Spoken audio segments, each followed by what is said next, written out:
Russia உக்ரைனுக்குள்ள தாக்குதல் பண்றாங்க. Heavy attacks நடக்குது அப்படிங்கிற சொன்னோம் இல்லையா? மொத்தம் 650 ட்ரோன்கள். ஆனா தொடர்ந்து இன்னும் தாக்குதல் நடக்குது அப்படிங்கிறதுல உக்ரைனோட அதிபர் தரப்புலருந்தே வந்துகிட்டு இருக்கு. மொத்தம் 30 மிசைல். ஸோ மிசைல்கள் பிளஸ் ட்ரோன்கள் ஹியூஜா வந்து பாத்தீங்கன்னா ரஷ்யா இந்த தடவை வந்து பாத்தீங்கன்னா உக்ரைன் மேல பயன்படுத்திக்கிறாங்க.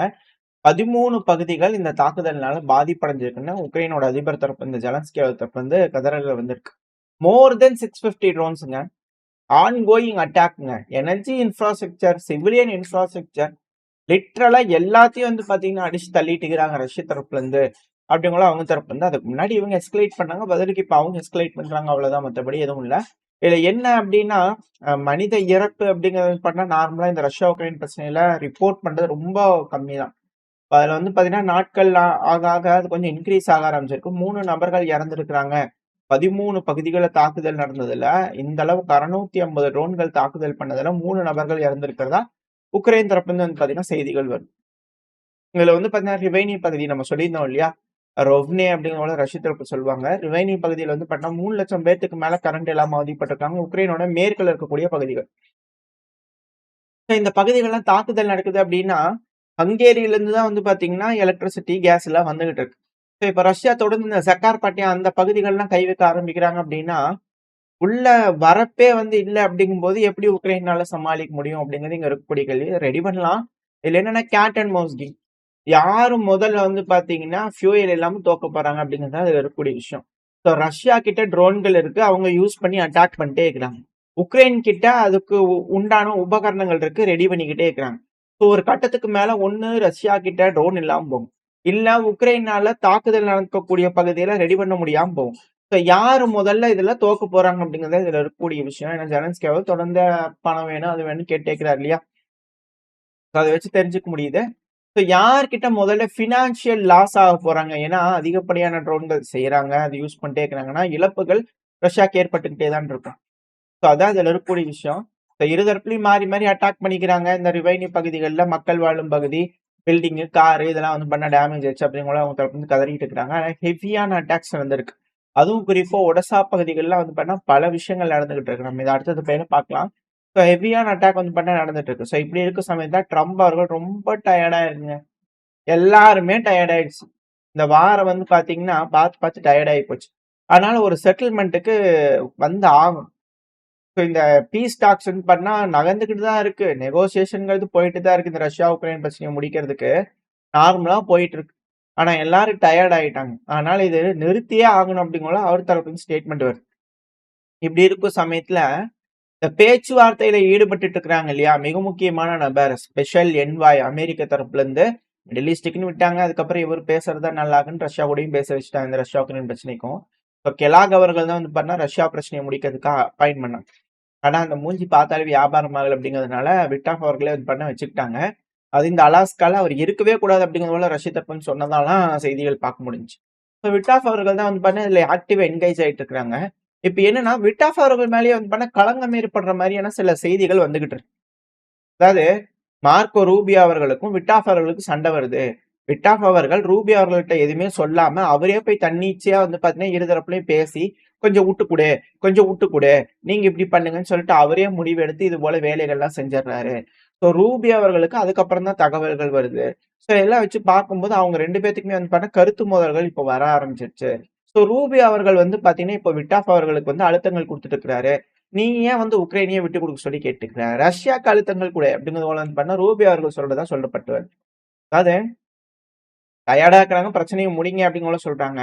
ஆனா இப்ப திருப்பி வந்து இத்தனை நாளா இருக்கக்கூடிய ஒரு இத மாத்துனாங்க அப்படின்னா அது எப்படி முடியும் அப்படிங்கிறது போல தெரியல. ஏன்னா அதெல்லாம் மீடியாக்கள் தரப்பிலிருந்து வரக்கூடிய செய்தி தான். இந்த ஒரு காரணத்துல இது போல பல விஷயங்கள் வந்துட்டு இருக்கு இல்லையா? அதனால அமெரிக்காவோட அதிபரான டொனால்டு ட்ரம்ப் அவர்களே இந்த நியூயார்க் டைம்ஸ் இருக்குல்ல பத்திரிக்கை, மேற்கு நாடுகளோட மீடியா. ஸோ அது வந்து பாத்தீங்கன்னா நாட்டோட செக்யூரிட்டிக்கு மிக பெரும் த்ரெட்டா இருக்குது அப்படிங்கிற சொல்றாங்க. ஸோ இனிமே அந்த மீடியா கம்பெனியை தீவிரவாத ஒரு அமைப்பு அப்படிங்கிற அங்கீகாரம் பண்ணாலும் ஆச்சரியப்படுறதுக்கு இல்ல. ஸோ வெயிட் பண்ணி பார்க்கலாம். இமீடியட்டா அந்த ஃபேக் நியூஸ் சொல்றதெல்லாம் ஸ்டாப் பண்ணணும்.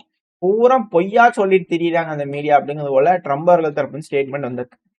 இதே எப்படியோ இந்த ரஷ்யா உக்ரைன் பிரச்சனை ஒரு சைடு எஸ்கலேட் ஆயிட்டு இருக்குன்னா அடுத்தது secretary of war Peter Hegseth அவர்கள் இருக்கிறார் இல்லையா? ஸோ அவர் தலைமையில வந்து பண்ணா சதர்ன் ஸ்பியர் அப்படிங்கிறது போல வெனிசுலா பகுதியில பார்த்துட்டு இருக்கிறாங்க.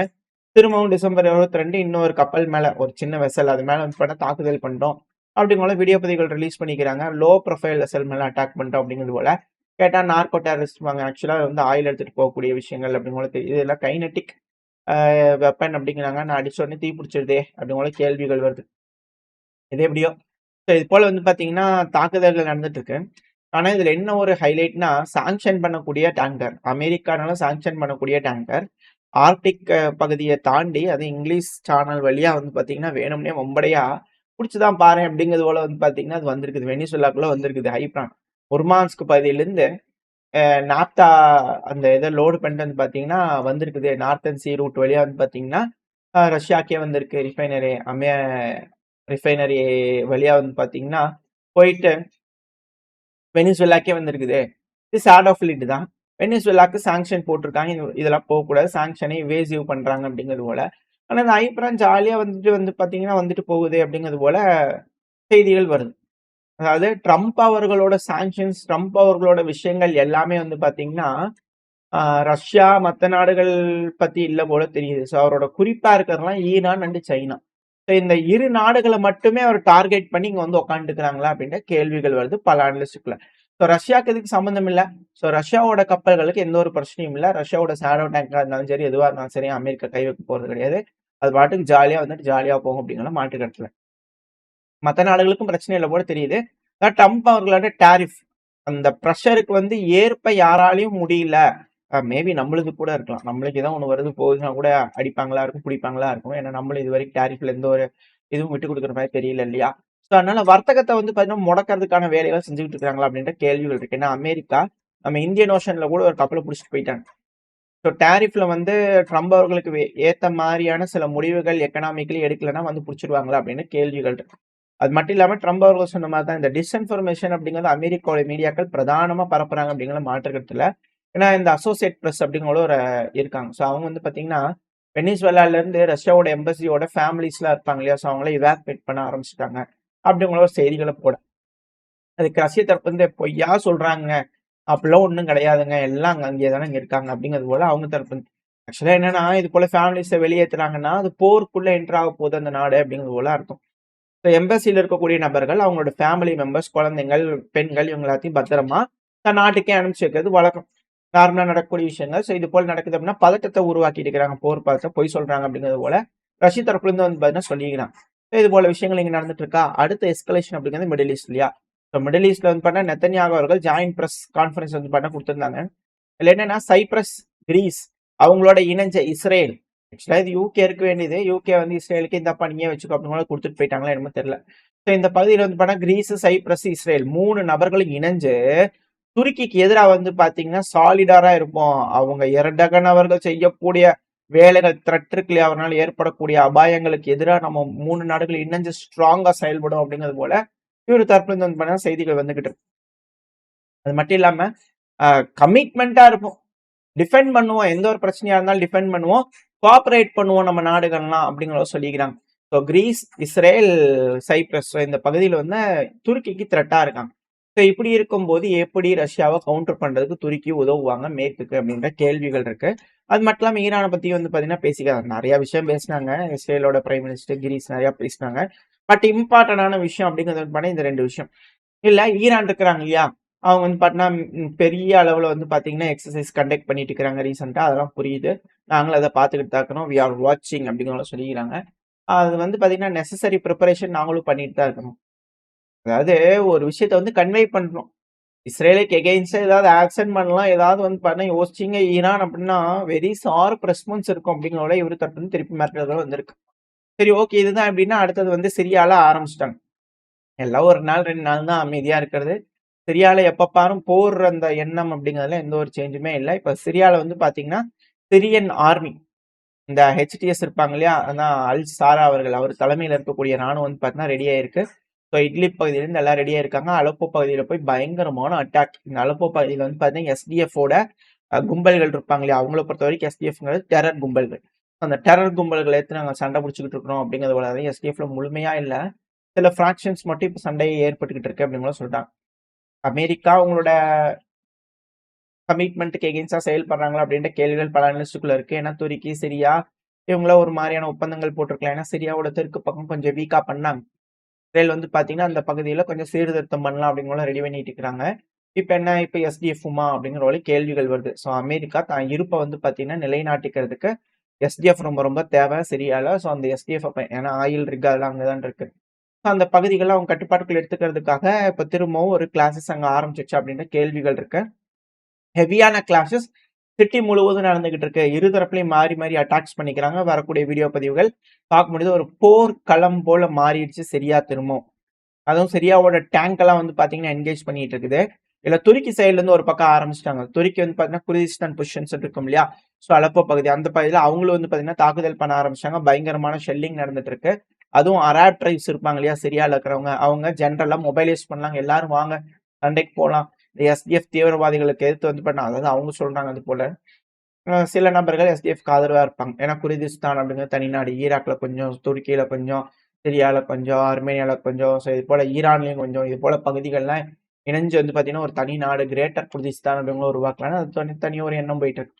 அங்க இருக்கக்கூடிய ஒரு அமைப்பு தான் எஸ்டிஎஃப். ஸோ அந்த எஸ்டிஎஃப்க்கு எகெயின்ஸ்டா வந்து பண்ணா வாங்க தாக்குதல் பண்ணலாம் அப்படிங்கிறது போல இவங்க அரப் ட்ரைப்ஸ் தரப்பு வந்து பார்த்தீங்கன்னா வீடியோக்கள் போட்டுருக்காங்க. ஸோ எல்லா பக்கத்துலயும் மாஸ் மொபிலைசேஷன் பண்ணி எஸ்டிஎஃப் இந்த தடவை சிரியா கட்டுப்பாட்டுக்குள்ள எடுத்துருவாங்களா? இல்ல இதுவும் வந்து அமெரிக்கா நாட்டாம பண்ணி இந்த பிரச்சனையை முடிச்சு வைப்பாங்களா? என்ன ஏதுங்க தெரியல. அடுத்து அப்படியே நம்ம அப்படியே ஆப்பிரிக்காவுக்கு வந்துட்டோம்னு வச்சுக்கோங்க. காங்கோ. டிஆர் காங்கோல ஒரே போர் பதட்டம். போர் நிக்கிற மாதிரி தெரியல. பகுதிகள் தொடர்ந்து M23 ரிபல்ஸ் கட்டுப்பாட்டுக்குள்ள எடுத்துட்டே இருக்கிறாங்க. இப்பதான் ஏதோ எடுத்த பையெல்லாம் விட்டுறோம் அப்படிங்கிற சொல்லிட்டு இருந்தாங்க.